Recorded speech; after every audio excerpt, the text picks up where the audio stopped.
Hey everyone, time for a video to tell you how to make your engine last forever. It's going to be called the Engine Safety Longevity Triangle. Okay, we're going to call it the Engine Longevity Triangle.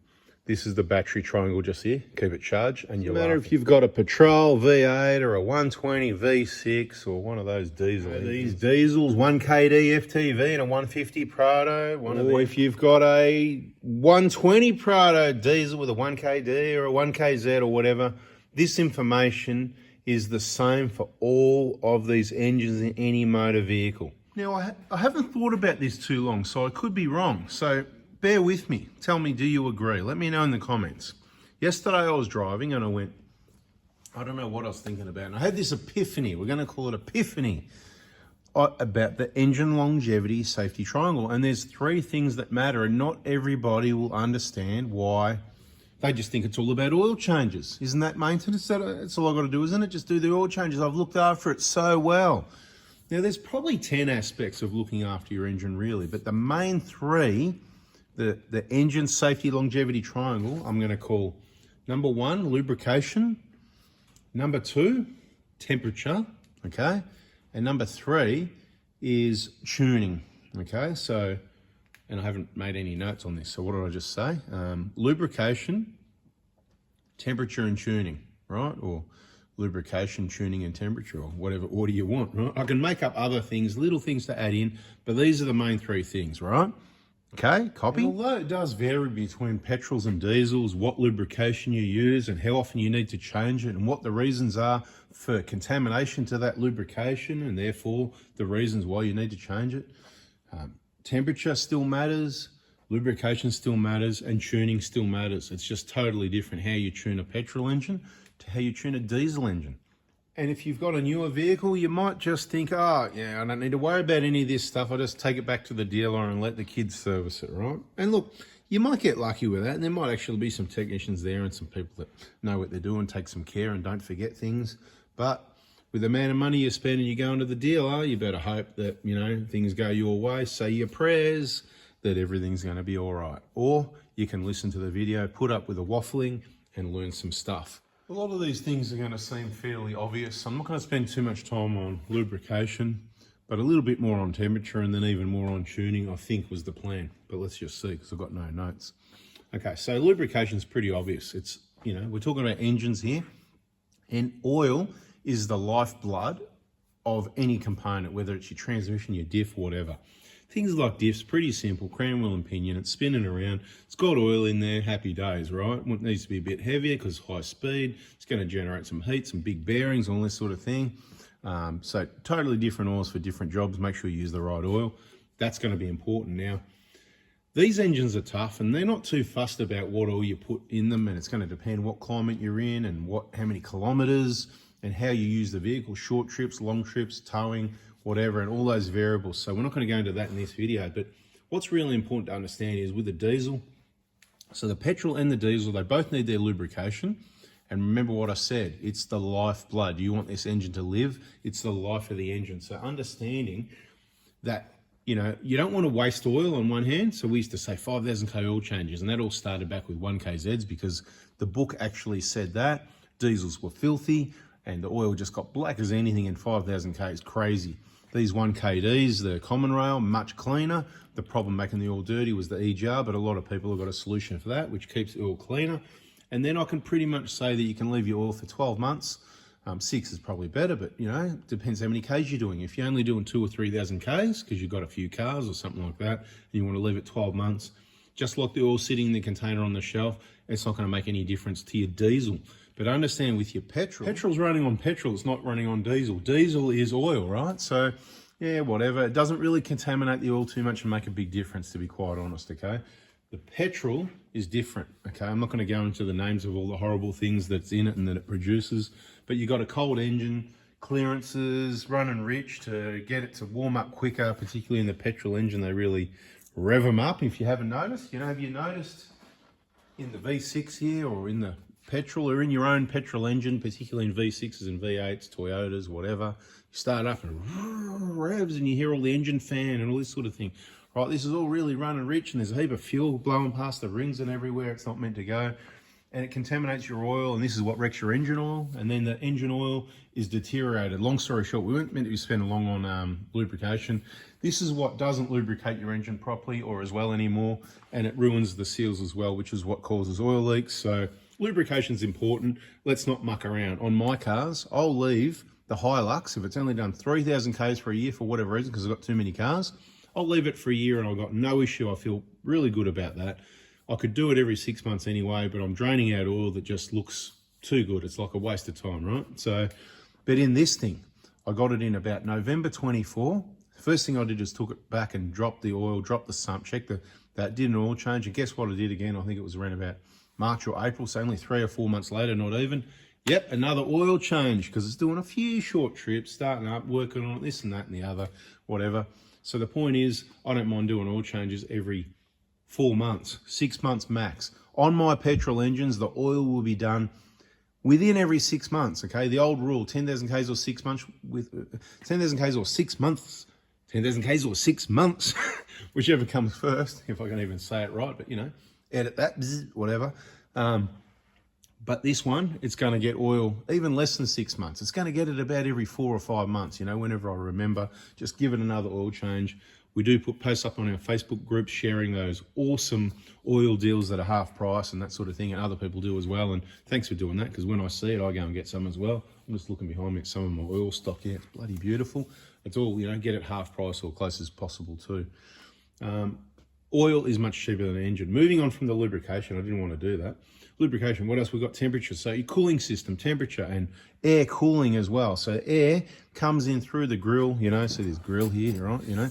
There's holes in there, and it comes through, and the air goes through the radiator, and the air just flows through the whole engine base. So as much as the air is going through the radiator to cool it down, it's also going around the engine. So what's really important with the cooling system is that you be aware of the reduced cooling if you've got bull bars with big driving lights and winches and everything like that blocking the airflow. That's the first thing.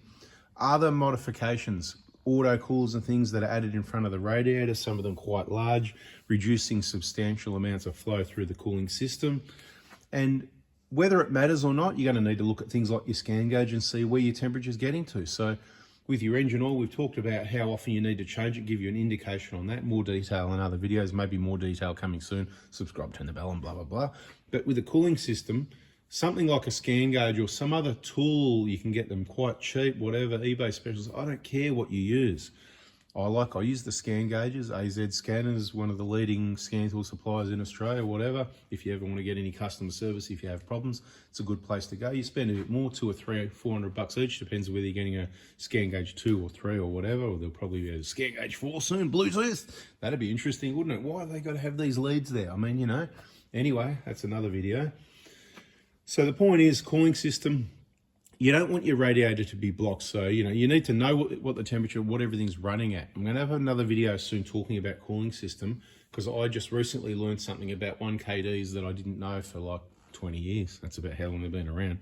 And I was shocked to find what I found. So you don't want to miss that one. That'll be a separate video to do with thermostats and the cooling system. Big surprises. Anyway, good news, bad news, bit of both really, but the good news is the BFE kit will change soon if I remember to do this, because I've got so much going on. I don't always remember things. So you can remind me later if you watch this video and nothing happens with the BFE kit. Long story short, we're going to add a thermostat and a thermostat seal to it. There you go. So, and you're going to need to have scan gauges and scan tools to check where your engine's running at idle and at normal operating temp to see what it does. Because we have found a few faulty thermostats, seems to be on the increase. Long story short, wasn't meant to be going there. This video is going to get long. Bad luck you get that. It's all information. Right, so cooling system, you need your radiator to be clean and clear. The way you keep it clean and clear, that means inside and out. Inside's where the water or coolant is. If you've got clean coolant, it'll stay clean. It'll work in operating peak performance like forever. The first coolant change, they might say 160K or whatever, and you know, they want to do it. That's not good enough because you never get it all out. We don't want to add water. I'm not going to waste time on this. We just want to drop and fill, drop and fill. Use the genuine Toyota stuff. Then we get no coolant mixes. We don't have to add water. We don't have to flush. We want to keep it clean. Don't take it to aftermarket mechanics that want to put green, purple, or aftermarket red, pink, whatever, and they tell you it's just as good. We've got evidence of that recently as well. I don't know if the video's out yet or not. But the other stuff, isn't the same. It's different. I don't care what it says and what anybody wants to say. I'm only using genuine, and that's what I recommend you do as well. You can do whatever you want. Hoses, cooling systems, water pumps, thermostats, everything. The point is, let's not go on about too much, but you need to make sure it's running at the right temperature. This is the detailed version of why this is the safety engine longevity, right? Lubrication, temperature. So it's got to be running at the right temperature. More detail specifically on the 1KD engines in another video coming soon, hopefully, like I said, if I remember. So let's just finish off this last part, the tuning. Tuning. Okay, tuning's easy, right? So this Toyota V6 1GRFE comes from factory tune from Toyota, and I recommend you don't touch it, but people do what they do, each their own, do whatever you want to do. I don't really care, but I recommend you don't touch it. I'm not going to touch mine at the moment.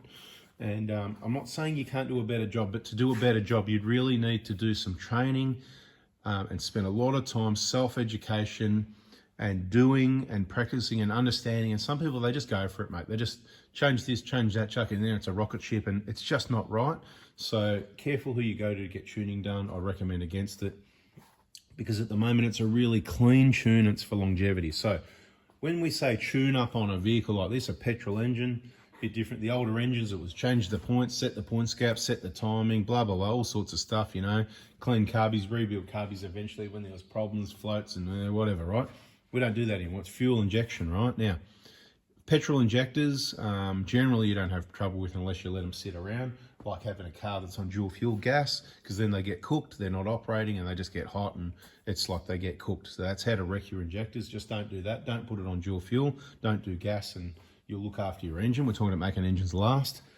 Run premium fuel 95 is what I recommend. Your tune-up is changing spark plugs, which I recommend using the iridium or platinum, whatever the long life ones are. Just use the part number from the 150 Prado, not the 120, and you'll be okay. Get them off maybe lsiauto.com.au. Don't forget that discount code 4B4-2025. Same as the YouTube channel, 4B4-2025. Discount code lsiauto.com.au. Anyway, spark plugs, and then changing that air filter over there, that's a tune-up, right? Change the spark plugs, check the gap, make sure they haven't been dropped. That's a tune-up. If you've got coils playing up, check the coils, check them for cracks and stuff like that. Temporary fix, you can tape them up, believe it or not, but if they're breaking down, you're going to need to get some new ones. I recommend genuine. You've also got a MAF sensor somewhere hidden in under there. That's what the little square's there for, so that thing there. Right, see that? You can't get to it, you've got to take the bolts out. So whenever you change your air filter, that's part of your tune-up.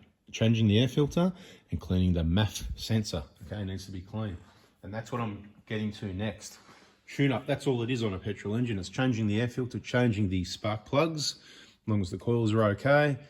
That's your tune-up. It's a bit different on a diesel. We're going to get to that last, because I know all the diesel owners are more patient. They just hang around. They're not in a hurry like the V6 owners.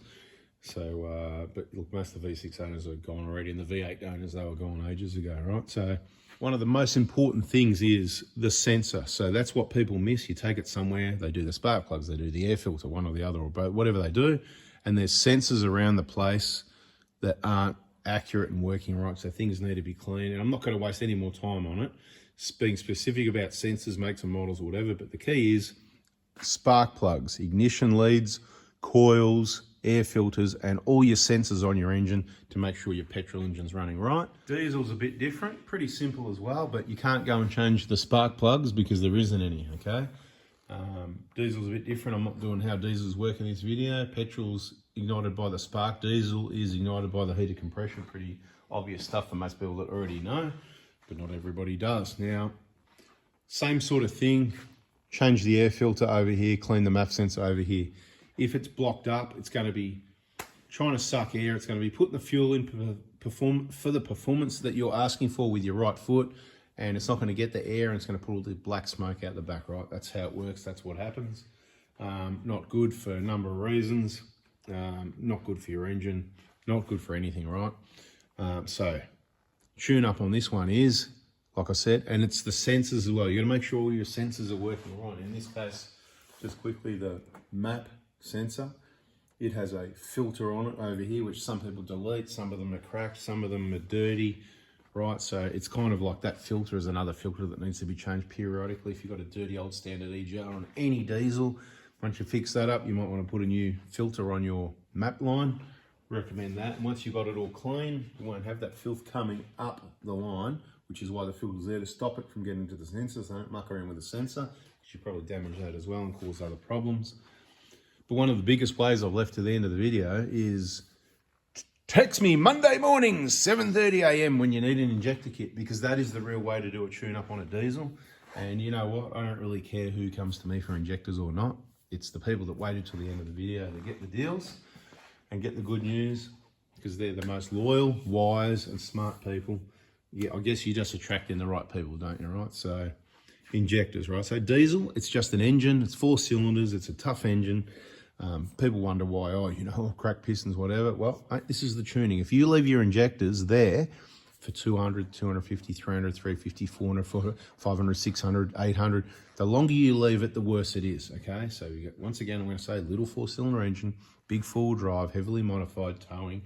You need it running in peak condition. It hasn't had a tune-up of any sort whatsoever in 200,000 Ks if you haven't done the injectors. So like you've got to change the air filter and clean all the sensors, make everything's right. You've also got to make sure your intake's clean because of that stupid EJAR system, right? And blocking up things because ports can be blocked, and then more air or less is getting to one cylinder than the other, and it's uneven. And of course, that's going to be contributing problems as well, which is why another reason why EJAR is obviously a stupid idea, putting unfiltered exhaust gases into a diesel engine, especially if you've got a blocked air filter and old flogged injectors putting out heaps of black soot at the tailpipe, but you're bringing it straight through the engine into the EJAR system, back into your engine to cake it up. Sounds really good, doesn't it? So if this was news to you, you better keep watching the videos. There's a playlist called How to Buy My Kits. There's a playlist called Injector Information. You can search latest injector information, injector kit, and all these sorts of things, and find the injector kit information videos, how to contact me, how to get one. And if you made it to the end of the video, we have got a couple of specials at the moment because suppliers are, you know, they must be trying to get sales. We've still got some stock there that we got a bit cheaper. Happy to pass on the discount. If you do want an injector kit and you watch to the end of this video, just when you text me, say, hey, have you got any, the injectors are still a bit cheaper at the moment, and I'll text you with how much money you're going to save. I'm not going to offer it to everyone, only the people that listen to the videos. Everyone else can just keep paying the same value for money price as always, but the people that listen, they get to save some money. Also, we're going to be closed for the majority of June, July, and maybe August, so anything you need done, injector kits, BFE kits, front wheel bearing assembly, parts, come and pick them up. We don't have an EFT machine. If you come to pick it up, bring the folding, book it in, whatever. Text me, you know, Monday mornings. I'll tell you when to text me next after that. Most of the work happens in the workshop on Tuesday, Wednesday, maybe Thursday.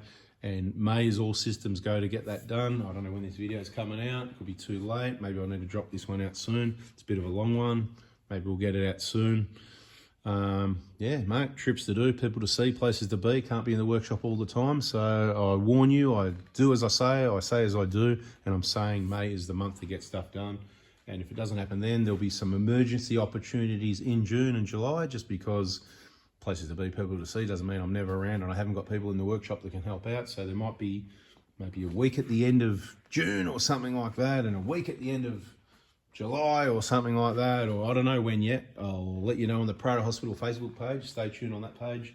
If you're decent, just press friend on Anthony Prado 4B on Facebook if you've got a normal looking profile, and I'll just press accept and you can follow all the info like you do on the Prado Hospital. Get on Oz Prado Crew if you're in Australia, Oz Hilux Crew, whatever. 4B4 Diesel, our other Facebook group. Stay tuned with everything and all the info.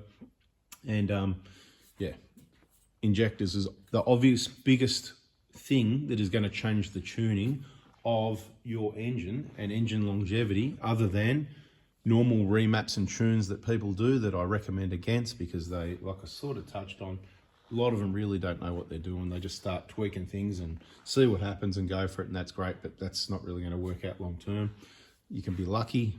Some people think, oh, but this guy's really good, and look, you know, whatever. I don't know who's good or not, right? I don't do it. I'm not good because I haven't studied it. If I was going to do tuning, I would spend probably a year or two studying, learning, practicing on my own vehicles, and then move to mates' cars, whatever. And it'd be a big thing, and I don't think we need to, because these things run beautiful just the way they are, and they're tuned for longevity. That's what we're talking about here. The safety, what's it called? The engine safety triangle, longevity, or whatever. What did I call it at the start? Whatever it was anyway. Put in the comments. Hopefully I'll get it in the name of the video, is about right. And bada bing, get the picture. So the tuning's the injectors, all your sensors, your air filter. In this case, that's what it is. Thanks for watching. Hope you learned something. Hit the like button if you did. Look forward to seeing some comments. Hope you had a laugh. I don't know if it was this video or the other video. I was trying to be funny. Well, I didn't try. It just happened. But might have been just funny to me. Catch you in the next one.